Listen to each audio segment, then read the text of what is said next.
This KFAN podcast is sponsored by Builders and Remodelers, exclusive Twin Cities provider of Elements Windows. Get the highest quality windows at unmatchable value. Visit buildersandremodelers.com for more details. And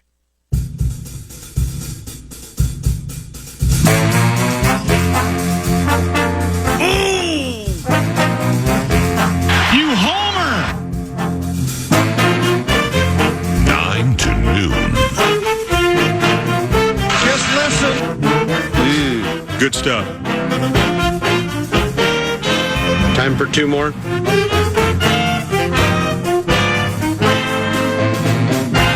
Thank you. I'll be right, Dan Barrero.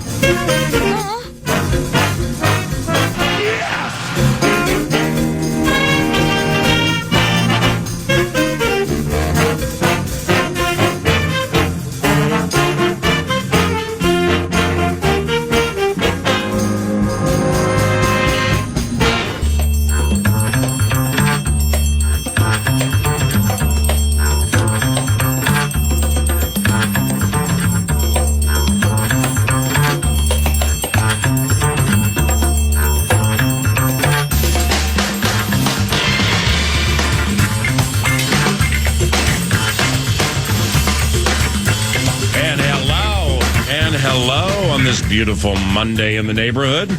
The neighborhood being FM 100.3 KFAN, and this is 9 to noon. Good morning, ladies and gentlemen. Norder produces, and I'm Paul Allen. Some subjects today, 9 to noon, include, but are not limited to, OKC is a 6-1 favorite to win the NBA championship over these guys. Into the forecourt, Halliburton, all the way to the goal. He lobbed it to the rim. Checkmate! Checkmate! Toppin with a dunk.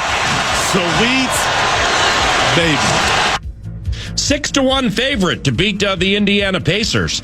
Well, for what it's worth, I'd be smashing the dog here if anybody is so inclined to drive south.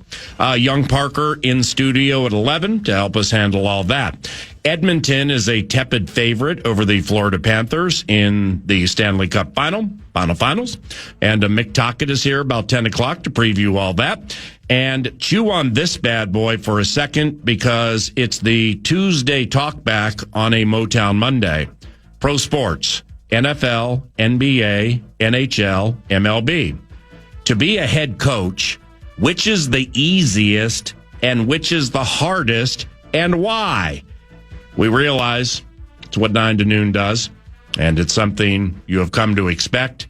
An incredibly controversial talker. Oh my God. No doubt. Oh my God. But truly, oh my God. Would you expect anything less from the journalistically sound Love Covenant? 9 to noon. Head coaching, pro sports, football, basketball, baseball, hockey, which is the easiest to handle, and especially during games, and which is the hardest and or trickiest and or most challenging. Mentally mash on that and get ready to hear yourselves on the radio via the iHeart app and the Baby Talkback microphone. That fun commences segment 3, and here they are. But first, it's the vivacious weekend wrap provided by Hoffman Cooling and Heating. Hoffman Cooling and Heating. These temps, though, sultry to say the least. Get that $59 AC performance check by starting at hoffmanheating.net. Scott Hendricks is the owner of this well-respected company, which has terrific Google reviews and an A+ rating with the Better Business Bureau. Thank you, Scott, and thank you, Hoffman. Let's wrap. The Minnesota Twins got meatloafed in Seattle in 2 out of 3. Was bad. 1-1 tie, bottom of the 9th inning. The stretch, the 2-1 pitch, swinging a ground ball, up the middle, base hit. The Mariners win it. Randy Arozarena jumps on first base. A walk-off single. Julio scores, and the Mariners win it 2-1 over the Minnesota Twins. Meatloafed in Seattle, and 2 out of 3 was bad. Lacked a little caffeine in the cappuccino capital.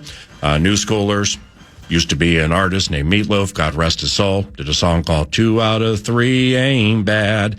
But in this case, it was bad because we almost got swept, too. Twin Maddox almost got swept. Holy cow.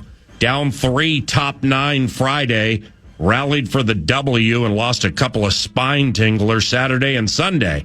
And to make matters even worse, those dreaded Guardians went out and won 2 in a row and bumped us back to 3rd, you yatches. Oh, mercy nurse. Tonight, the Twins start a series against the Wobegon Athletics, who play in West Sacramento, despite being 90 minutes north of their old home in Oaktown. And Sacto gets the pleasure of hosting the L's as they await a home in Las Vegas. How about some NFL news and rumors? Minnesota Vikings general manager Kwesi Adofo-Mensah. You know Kwesi, don't you? Kwesi Adofo-Mensah. Free agency never fails on the Kwesi train. Hey. Free agency never fails on the Kwesi train. Oh, Nordo. Hey, Know who I saw at the track yesterday? who's that? He ain't heaven. Oh, yeah. He's a punter. Amen, brother. Amen, brother. He doesn't like that song, though, does he? I don't know. I don't know if he's heard it. He has a beard. He looked like a, and I said this to him, looked like a cross between Sam Darnold and Matthew Stafford. He was looking quite randy yesterday, Mr. Ryan Wright. Good to see you. With Kwesi, terms have not been disclosed. So the GM and head coach now are locked into Minnesota leadership roles for several more years. Also of note, as part of Friday's news drop about, the Kwesi train. Free agency never fails on the Kwesi train. One of my all-time favorites, this little bite. Free agency never fails on the Kwesi train. As part of that news drop, the Vikings also confirmed that 2 of Kwesi's top lieutenants, Ryan Grigson and Demetrius Washington, were given new titles of assistant general manager and assistant general manager. So, hey, covenant clap for everybody involved. I mean, got new job titles, got pay bumps, assumedly, and everything, and some security for this 14-win operation, handling organized team activities right now. 9 to noon, by the way, this radio show is at the Meadows Wednesday for a Vikings intensive radio show, undoubtedly featuring some of your favorite and certainly some noteworthy old schoolers. To Green Bay and all that is juicy in the land of cheese and honey. Running back Josh Jacobs. Despite having a career-high 15 rushing touchdowns, old Josh thinks he left a lot on the table. To quote the beef-eating running back from the team's website, I feel like I had a good year, but I feel like I still left a lot on the table. For me, it's just trying to come in and chase that number 1 spot and raise the Super Bowl trophy at the end of the day. That's the only thing that's really on my mind. Now, it's not confirmed. However, quarterback Jordan Love may have exhaled and said, yes. That might mean fewer dreaded back leg throws and picks for me. Packers caught a stray on a nondescript Monday. ESPN's Jeremy Fowler reports team thinks this guy is available for trade. Well, here we go with 1:23 to play in the fourth quarter. It's 4th and goal from the 13. The Falcons down 7. Penix out of the gun with Robinson next to him. Drops back to pass. Throws toward the end zone. Diving catch made by Pitts. Oh, man, he scores. The Falcons are a point away from tying it with 1:19 to play. It was a dime by Michael Penix for 13 yards. Whoa! Kyle Pitts, according to Jeremy Fowler, may be available for trade. Whoa.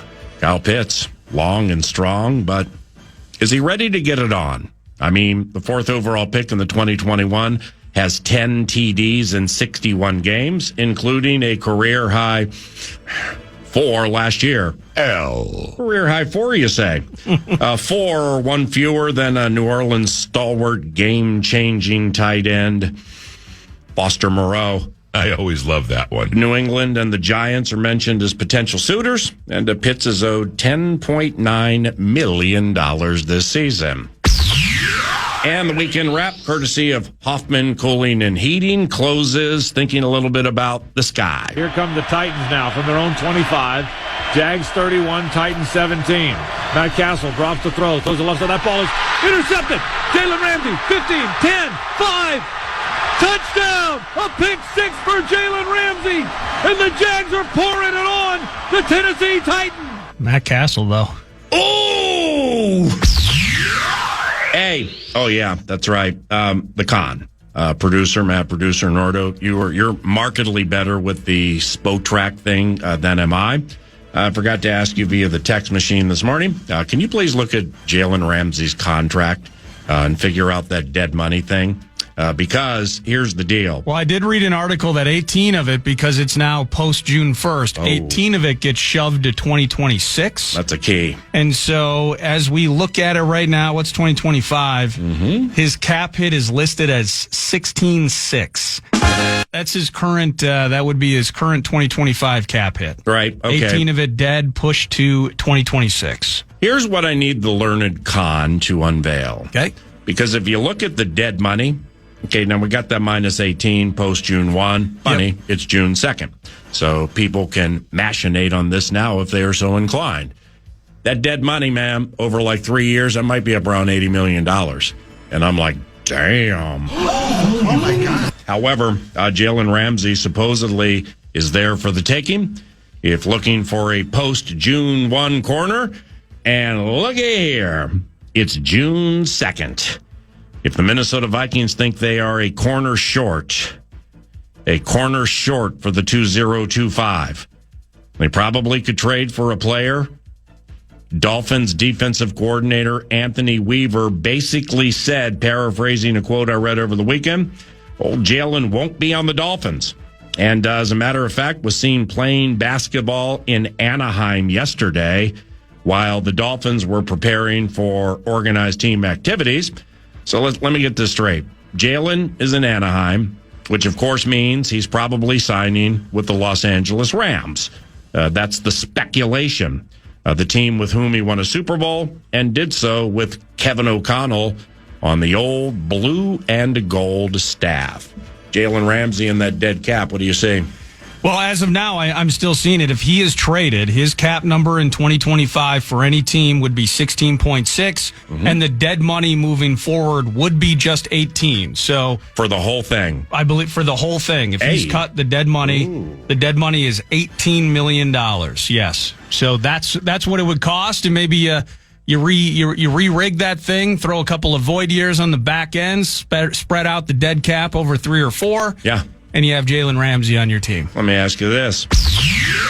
Trading for Jalen Ramsey. Your quick twitch thoughts, just in case you think the old Minnesota Vikings might be a CB short. And good morning. Good morning. My quick twitch is that if they're cutting him because they just don't see a path forward, and you have coaches maybe flippantly saying that they don't anticipate him being on the team, this is not something you're going to have to flip a first for. This isn't something you're going to have to flip a day 2 pick for. This is like a player and a fourth. And maybe a little bit of cash and try to work out maybe the Dolphins, if you throw them the right currency, will carry some of that 2025 cap hit just to wash their hands of it and move on. Oh, yeah. Even as well as maybe Mekhi Blackmon looks being back on the field in OTAs. The corner spot is a little thin for the Minnesota Vikings, PA. If it made sense for all sides involved, I would not be opposed to finding my way to a Jalen Ramsey in 2025. This is Speculation Central. Speculation. And when it comes to the talkbacks, it's not really a dealer's choice day, but Minnesota Vikings related talkbacks always are welcome. They always are encouraged, and they always are accepted via the free iHeartRadio app on the baby microphone. You got up to 30 seconds to do that thing. That's the weekend wrap provided by Hoffman Cooling and Heating and HoffmanHeating.net. It's a coaches and a Quasi and a Kitty the Cat Covenant next segment, and all of that's part of TimberTech. What's on deck? TimberTech and TimberTech.com. If you desire a deck, at least look at the best. TimberTech.com, and let them help you by sending free samples. The weekend wrap, Hoffman Cooling and Heating. Thank you very much, Scott. Norder produces, and I'm Paul Allen. Most importantly, thank all of you. What were we talking about again? We're talking about the listeners, because you consciously choose to listen to KFAN, and that's something that's not lost on the 9 to noon tandem. So we greatly appreciate you listening to this radio show on this beautiful Monday at FM 100.3 KFAN. We're going to set up a Tuesday talkback on a Motown Monday around the corner, and it's going to be juicy. So don't leave. You're listening to 9 to noon at FM 100.3 KFAN, your speculation leader.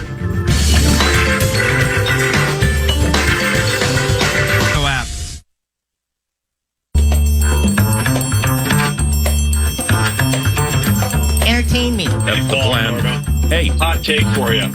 I'd rather trade for Kyle Pitts than Jalen Ramsey. Ooh.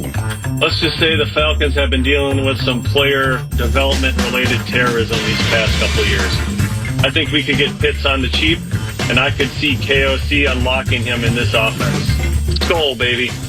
Oh, geez. A trade for Kyle Pitts talk back. I didn't see that coming. Greatly appreciated. 9 to noon didn't see that one coming. Yours truly does not believe, certainly not speaking for the team, that the newly re-signed general manager will be trading for speedy tight end Kyle Pitts anytime soon. Kyle Pitts has been an enigma during the course of his career, and that comes with all due respect. I mean, when he came out of Florida as the 4th overall pick in the draft, man, I mean, he's got, my man has arms that stretch from Maui to Maine, and he runs like a deer. He runs like the wind. But 10 touchdowns over 4 seasons and 61 games, and it just feels like I mean, from a personnel terrorism standpoint, as Talkback Tommy shared with us, okay, I mean, I guess I can buy into that. He ain't running with Roddy White or Julio Jones, so I can understand that. No dirty bird Jamal Anderson, off whom to work play action. And there has been kind of a cavalcade of quarterbacks. So all of that is fair. However, why does it never click with Kyle Pitts so that it's like, they're inside the 10, Vern? You know, Kyle Pitts, he's probably going to be the option here because he's so good in the red zone. Yeah. There's just never really been anything special with old Kyle Pitts. Yeah, and it's never latched on from the Arthur Smith regime, I believe, is when he was drafted. And now, is it Zach Robinson, potentially, who's the OC out there with Kirk and company and Raheem? Yep, we'll go with it. So the thing for me, though, and you've seen him twice, and I think he has like 5 catches, 70 yards in his 2 games against the Purple. And I've walked away personally unimpressed each time that I've seen him, and he's just been a non-factor. And love Kirk, hate Kirk, whatever you think about Kirk, and last year was certainly an unmitigated disaster for him and the entire team, to the point where Penix is playing, finds I played that highlight earlier. Penix found him for a touchdown in the red zone.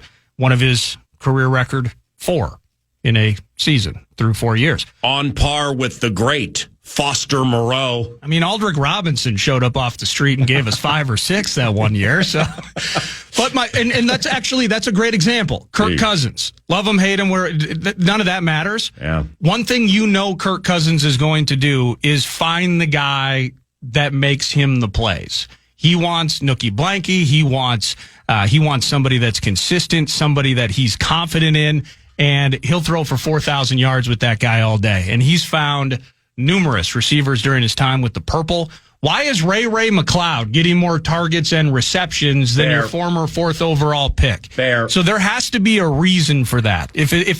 So the physical nature of Kyle Pitts is undeniable, but just about everybody in the NFL is cut out of stone, PA. Even the most out of shape O lineman can make plays once in a while. He is an incredible athlete, but it ain't clicking. I do not need Kyle Pitts on my team to be successful. Didn't he score a long touchdown against the Vikings in the Dobbs game? Oh, no, wait, it was Charch's guy. For Atlanta, 6 penalties, 42 yards. Heineke back to pass, throws right, caught Jonnu Smith, 50-40, far side 20, touchdown Atlanta. A 60-yard touchdown. Heineke to Jonnu Smith. Heineke, though. Unbelievable. Yeah, that was John, who wasn't even Kyle Pitts. No, he hasn't done much against the Vikings. He hasn't done much for 4 straight seasons. So, the Jalen Ramsey thing's interesting because I was reading a few days ago, the Vikings, with this 16 or 17 million that they have in cap space, they're in an interesting spot because they'll have to pay the piper on some certain contracts. The discounts they're getting today might not be discounted a year from now. Fair. And they're actually going to be back in a spot where managing the cap at a high level is going to matter next year. So the conventional wisdom might be put some to the side for in-season O-lineman type stuff, guy off the street, needs some help here and there, but maybe rolling over some of that cap to assist in what could be a conundrum a year from now. That might be conventional wisdom. I still kind of believe that we've seen the Saints get their way out of cap-related disasters. They're $70 million in the hole. How are they going to field a team? Jeez. Somehow they find a way to balance the ledger by the time it matters and by the time they have to. So, I'm not necessarily stressing about 2026 just yet. But Jalen Ramsey on a spot, a position group that is incredibly thin. If Flores thinks that Jalen Ramsey has something left, if Jalen Ramsey has something left in the tank that Flores believes he can get a ton out of, I'm going to trust in the idea of them bringing him into this mix in 2025. Spearfish, Kwesi, it was the producer who said the cornerback room is incredibly thin. Oh my gosh. I wouldn't say incredibly thin. I mean, Byron Murphy Jr. is somebody with whom I can roll, correct? Yes. Isaiah Rodgers, now it can be incredibly thin if they are not right about what they think Isaiah Rodgers will provide. Sure. So it's kind of the cornerback version of the gink. The gink. The gink is on fire. I always love that one. Andrew, more accomplished in his NFL career before he came to Minnesota than Isaiah Rodgers. But it's like not many have taken time to watch a lot of Isaiah Rodgers. Likewise for Andrew Van Ginkel. Why? Played in the AFC for the Miami Dolphins. So the gink is on fire, came here and stole the show. Isaiah Rodgers as a third-ish corner for the Philadelphia Eagles. This is one of those on-the-come wagers that's being made here, where you are paying for the prospective return you believe you're going to get, and you happen to think it's high end. The key here for 9 to noon, we've mentioned it several times with Isaiah Rodgers, is on the oxymoron day, that first Monday of free agency, the legal tampering. While $100 million deals were flying all over the place, the old Minnesota Vikings rolled in there with like a $14 million deal. I always love that one. 2 and 15, something like that. For Isaiah Rodgers. I'm like, damn, okay. I know him well. I don't know his smell. Quite honestly, couldn't pick him out of a 2-person lineup standing next to Jason Sehorn. I always love that one. But then you start to hear things from the inside, and then the inside shares things to the outside. Yeah. Where it's like your guy, linebacker for the Eagles, used to play for the Saints, wasn't really much with the Saints. Zach Bond? Zach Bond. That they believe that they have a cornerback version of Zach Bond. So in other words, somebody who fits, somebody who belongs, somebody who plays, but somebody who hasn't made a massive difference. Yeah. But with opportunity, they believe he'll make a massive difference. So therefore, when it comes to like incredibly thin, that may be right at the end of the equation if Rodgers doesn't hit the way they need him to hit. Yeah. Amen? No, amen. That makes sense. And by the way, I'm just as excited about Isaiah Rodgers and getting to see him as I was when we added him to the team. And we had conversations about him in particular, the resurgence in 2024 after having to miss, I think it was all of 2023, the gambling related L. Ooh. He's owned up to that, and he's ready and he's back, chip on shoulder, all of that. So I'm super pumped. And I love Byron Murphy. I'm glad we re-upped him as well. But it is, Makai's got to, he has to return to that form that we were anticipating we would see into year 2 before the ACL. Jeff Okudah, there's high-end draft equity in that tank at a really good team-friendly price. It's only team-friendly because he has not lived up to that draft status. Mm-hmm. And then after that, Nudie. You got Nudie guy. What's your language in front of the lady, punk? Dwight McGlothern. He needs a new nickname. If he's going to play, he needs a new nickname. Would you hit that on a game called Nudie? I mean, it is possible for Nudie. Well, let's do it this way. Depending on how the Vikings cornerback room works, it's Dwight McGlothern, nicknamed Nudie. He undresses wide receivers. That's absolutely perfect. Jordan Love drops back to pass. Quick out to Jaden Reeve. It's Nudie with the strip. Cashy. 10-5 touchdown. Wait, Nudie with the strip. By the way, FIGA, Fairness in Green Bay Packers Act. How do you do that? I just lost my voice. Out of nowhere, the Green Bay Packers have managed to catch 2 strays in the first 30 minutes of 9 to noon, both unprompted. And the silence you hear is Lambeau Field. But anyway, you were saying? So maybe, you know what? Maybe they're a little thin just because they're game ready. They're in the best shape of their respective lives as a position group. Mm-hmm. But that is, and you know what? A year ago, man, we need Van Ginkel to show out. Man, we need Grenard to show out. Yeah. And then they did. Man, we're a little thin at linebacker, right? Asamoah/Asamoah goes from a rookie campaign, all excited to maybe start and be in that spot, and suddenly it's the undrafted cat from Cincinnati and Blake Cashman, Eden Prairie's own. Let's see what he can do when he's given that green dot and the opportunity to run the show, and so all of that worked. Yes, technically, if all of this works. I'm trying to learn more about Tavier Thomas right now. I got to tell you something right now. But in the end, this position group, I just still look at it and as potentially an unfinished product at this particular stage. But I hope all those guys, add Jalen Ramsey, and then we're fighting to figure out how to get Mekhi Blackmon on the field. Wow, Jeff Okudah in press situations is keeping the handsiness to a minimum, not getting called for flags. Andy's making plays. I hope all of that goes the right way. Nudie with the strip. But in the end, I still look at it like, one more body wouldn't hurt. One more body wouldn't hurt. There are a lot of elite football minds who listen to 9 to noon and do so nationwide. To some, you're thinking, well, that's remarkable. And I just received from a well-respected football mind whose name will go unannounced, corroborating what the con said. And the text says, it is thin, corner room.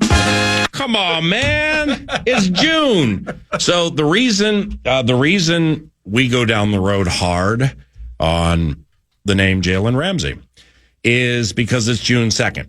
So we soft shoot it. We kind of slow rolled it, up to through May, just thinking if you believe that going all in-ish with the center and the right guard and drafting the left guard and other things that you've done defensively, including the beef-eating defensive tackles, who both supposedly can rush the quarterback, Jonathan Allen and Javon Hargrave.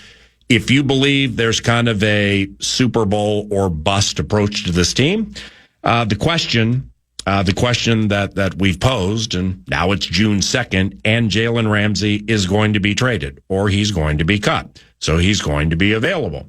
I mean, when you got his defensive coordinator, Anthony Weaver, commenting on why Jalen Ramsey is not at organized team activities, and he basically daggers the bit by saying, well, I don't even think he's going to be on the team. So he's like, we're moving on without him. Clearly, he's moving on without us.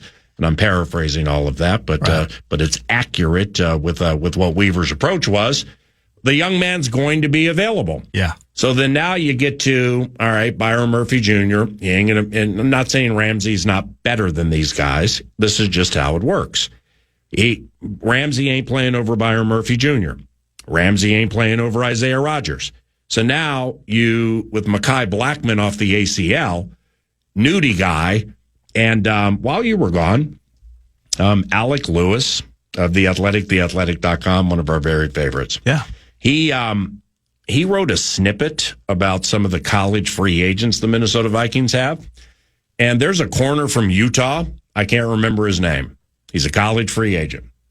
I mean, Alec made him sound like a cross between Lester Hayes, Darryl Green, and Deion Sanders. I always love that one. So that was patented Alec fashion. Keenan Garber or Zamiah Vaughn? That's a wonderful question. I think it's the latter.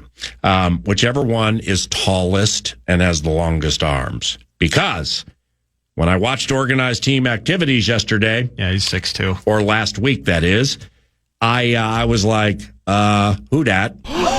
Holy cow, is that guy a physical specimen? Question is, can he play? He went undrafted, so maybe there will be a wild card in Ivan Pace Jr.-like fashion that jumps out of the old college free agency pot and is able to help. But maybe that's Zamiah Vaughn. I mean, he's 23, so he's a little bit older. Yes, Utah cat. He's 6'2". Yeah, he's got he can tie his shoes standing up. Mm-hmm. And you know what? Just like Shannon Jr. for the Wolves, a little bit older. Okay, maybe the ceiling isn't as high as some others, but he can come in right away and make plays.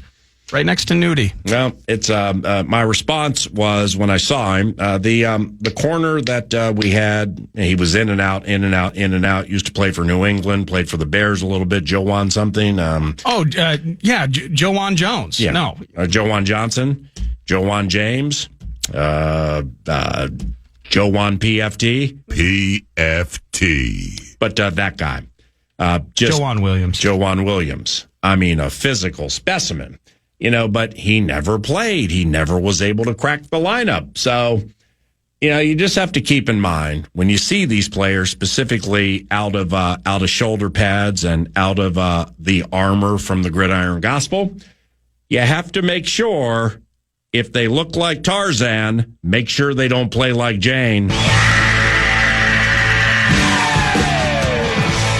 Here's the controversial talkback that tweet that you sent me, or the text that you sent me yesterday about Karl Anthony Towns. Yeah. Let's save that for Parker Fox. Okay. At 11 o'clock. And that'll give me enough time to figure out who Kevin O'Connor NBA is. Because when I clicked on that tweet, I mean, he's like, the tweet was, the number one thing the New York Knicks must do is trade Karl Anthony Towns. I'm like, damn, I thought everybody was loving him out there. Maybe if Jalen passed him the ball occasionally, maybe, kitty, maybe if they put Cat in the mix every so often with like designed plays, they wouldn't feel that way. But no rest for the weary kitty. A bounce from the Eastern Conference Finals, respected NBA minds now hammering on the fact the future numbers with his contract ain't great.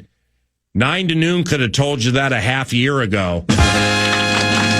I mean, seriously, go ahead and look at Karl Anthony Towns' contract moving forward and go and tell me that you would want to be part of that. Yeah, I think that's the crux of the conversation. $60-some million, I think, is what he's going to be on the cap for next year. Right. So just 1 year? I think that's next year, yeah. Good luck with that, Jibbs. That'll make anybody's hand shake. All right, 3-2. Has anybody done more with less than Tibbs in that hair, by the way?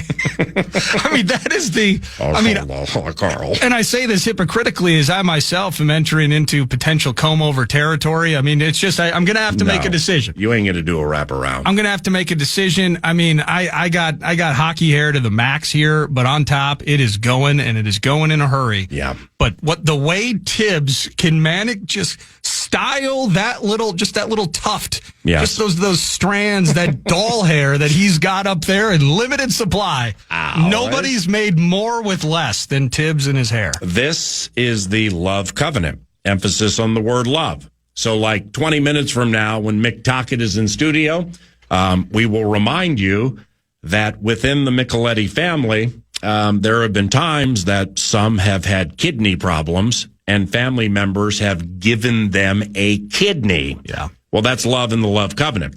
What we would do here is if that comb over wraparound thing ever is a reality in your life, I'll give you half my hair. I always love that one. We ain't doing that, okay? No, I appreciate that. Can I get your eyebrow hairs, though? Because that is guaranteed to stay strong forever. No, because they're Velcro and they double as caterpillars. I always love that And children happen to like them when God's cartoon character is at the county fair.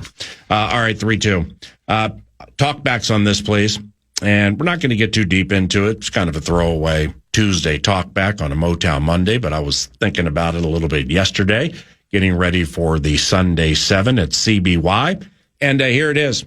It's like, if and or when we talk about Kevin Durant and potential trade to the Minnesota Timberwolves, I started thinking, is coaching an NBA team the easiest or the hardest of the core four?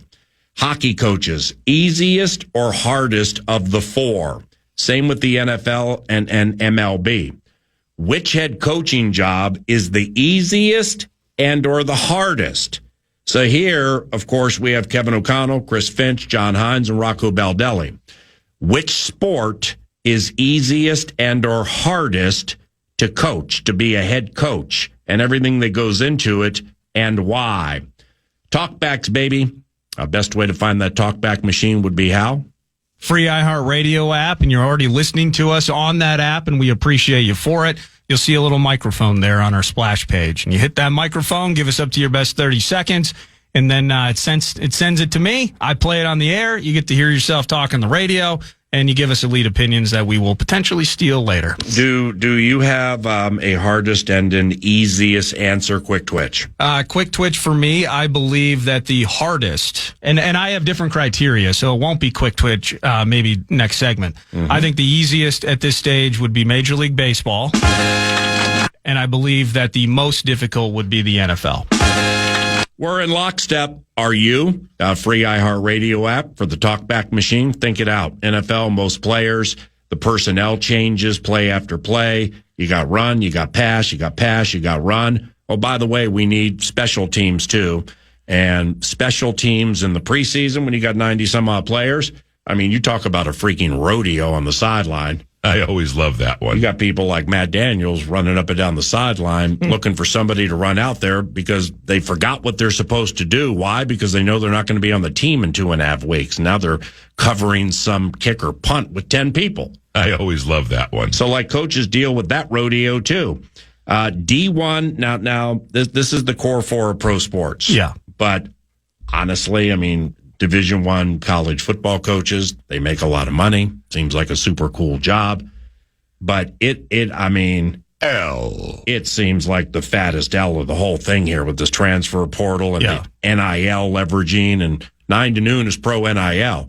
9 to noon can't completely state it's pro, at least this part of it, pro transfer portal, the way it's executed now. But like a Division I football coach, holy cow, do you have a lot with which to deal. Yeah. But back to the lesson at hand, NFL, NBA, MLB, NHL. The con said MLB the easiest. I don't see how that can be disputed. I mean, it took me 8 seconds to think about it. Yeah. What a wonderful lavish lifestyle, though, with those nice planes and the charters and the hotels and the road trips, and you're there for 3 or 4 days. You play in the evening. I mean, that right there may be like the best, even if it's not the hardest. But yeah, we're in lockstep. MLB the easiest, NFL the most complicated and hardest. But what are your thoughts? Head to the Talkback machine and share your thought on that. We'll unpack this controversial talker when 9 to noon continues.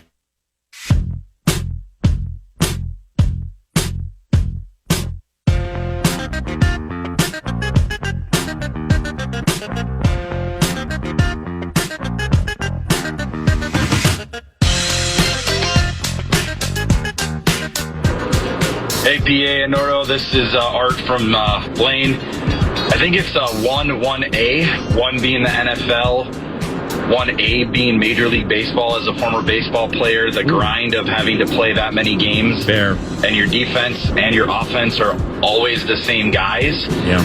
That can be hard when guys go into slumps. I think the easiest is the NBA just because it's just the NBA. It's basketball. Well, I mean, we're not talking about the players. So with respect, and I know coaching is the 1 and 1A is the road down which Talkback Tommy went. But with baseball, I mean, we're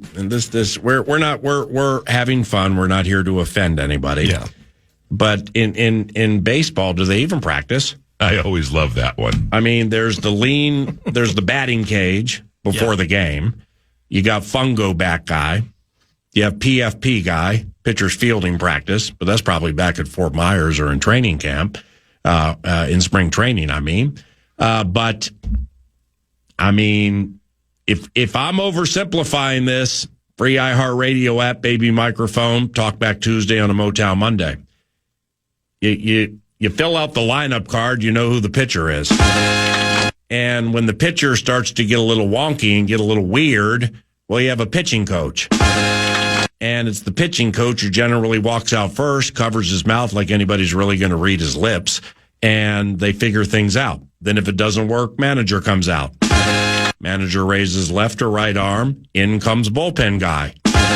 Manager goes back to the dugout and watches the game. Yeah. Now, I looked at it similarly from just kind of, if you just took the coach or manager out of the spot, how close to its best form would the product look with the team? Well, football and hockey have no chance. And so, and because of the complicated nature, you're talking about line rushes and all of that. With baseball in particular, every team plays a numbers game right now. So it's analytics heavy, right? There's some actuaries in a basement somewhere trying to figure out OPS plus and BABIP and all of that. Yeah. So a lot of that dictates things.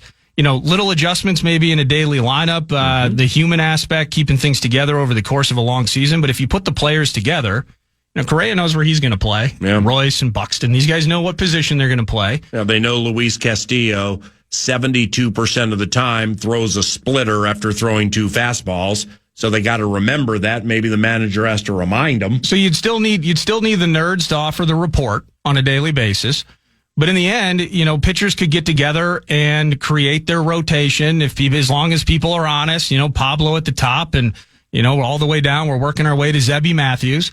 That would be the toughest thing, maybe on a day-to-day basis, would be managing the bullpen in terms of who's healthiest, when to pull that string, right? Yeah. So, but in the end, I think baseball would be able to sustain itself and look the closest to its top product. If simply by nature of, you know, in a scenario where you're not putting a manager out there. Digging it. But think about football. I mean, the head coach is so important with football. I mean, first and foremost, it begins on like a Wednesday when you practice. I mean, the art of being deceptive with your injuries. I always love that one. That's an art because people care about NFL injuries markedly more than NBA, MLB, or NHL. Right. And how do we know that with basketball? Well, we're league freak raised. So there have been games that start at 6 p.m. Central, 7 p.m. Eastern, and you can't even get an update on whether, like, Jason Tatum is playing until 20 minutes before the game. I always love that one. I mean, I'm like Shams, Doogie, Windhorse. I mean, how come stuff like that can't be broken in the morning so people can have lives during the course of the day? It's the attention on the National Football League leads to a lot of profitability for a lot of people, but a lot of information sharing or non-sharing. Yeah. But, you know, just the role of the head coach in the National Football League, man, you just got so many players, and now we're gonna have 21 personnel. We got 2 tight ends, 1 running back. We might have some kind of personnel that looks like pass, and we're gonna run.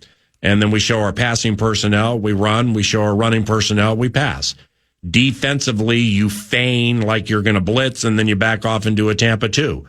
And there are player rotations so frequently on offenses and defenses that you just got to be buttoned up and squared away, right? Yeah, I think so. I also think if you took the coach, the head schemer, the figurehead out of that mix, I think from an adjustment standpoint, you think about teams that look different in December than they did in September. Yeah. You look at, you know, adjusting to a particular opponent.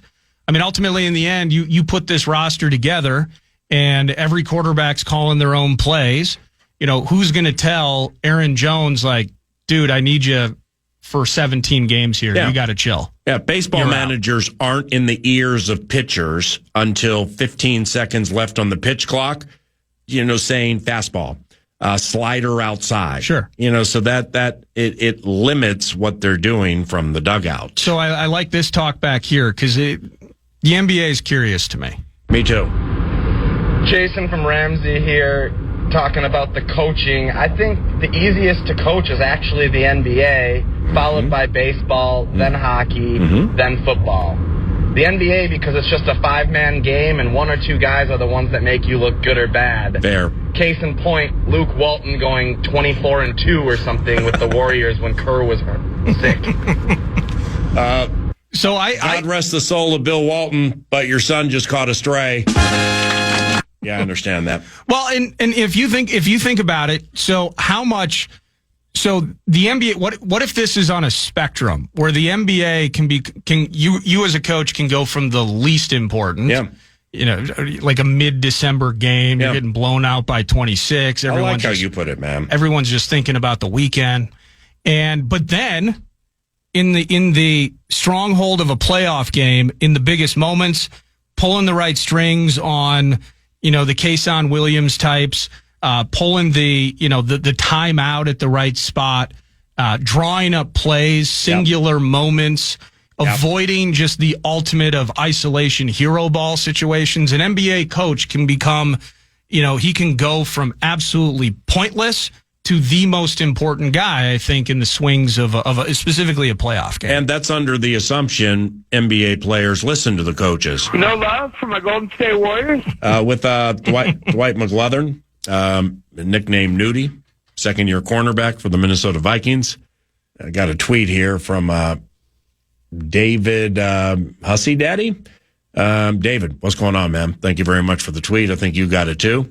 The McLeodern suggested nickname is Nudie Eby. Duty Eby. Why would that Nudie Eby? Oh, hit that in a game call. I would love that. But I like how you put it, is I didn't think about it this way either. Take the coach out of the equation. And now the inmates are running the metaphorical asylum. Yeah. And making the subs. Well, football's impossible. That's not going to work. I'm playing all the time. Right. So, Gerald, Mr. Hodges, you're never coming into the game. I'm staying in the game the whole time. Yeah. Well, then now you have a civil war, which also is analogous to times in basketball. Well, what does that mean? That means down memory lane we go. A couple of years ago, the very comfortable situation nearing the end of the season for the Minnesota Timberwolves, where you got Stiefel fighting slow-mo. Yeah. Stiefel's throwing punches at slow-mo on our bench in our arena with real people like humans, fans, 2 feet away. Yeah. And there's Stiefel throwing punches at slow-mo. And then Torian Prince, from under the cover of darkness, emerged from the end of the bench and basically said, I'll whoop both of your butts if you don't stop right now. This is over. And they both stopped. Down memory lane we go. So, it's your NBA. But in hockey... So you just need a Torian Prince on your team. And you take the coach out of hockey, that'd be an aggressive situation. You take the manager out of Major League Baseball... then you got a party. Down memory lane we go. Because you got the pitching coach, and you got Jace Tingler and the 1A or whatever. Any more talkbacks on that? Yeah, I absolutely have. Yeah, go ahead and hit a couple just so we can let the people be heard. Thank you. Absolutely. Hi, guys. Dan from Prior Lake here. Interesting discussion this morning. I think there's no doubt that it's the NFL when you consider how many coaches fizzle out, obviously cannot do the job. When you factor that there's an even salary cap and you're expected to be good, and then the amount of players that you need to deal with, you have to rely on your assistant coaches heavily. So that's my take.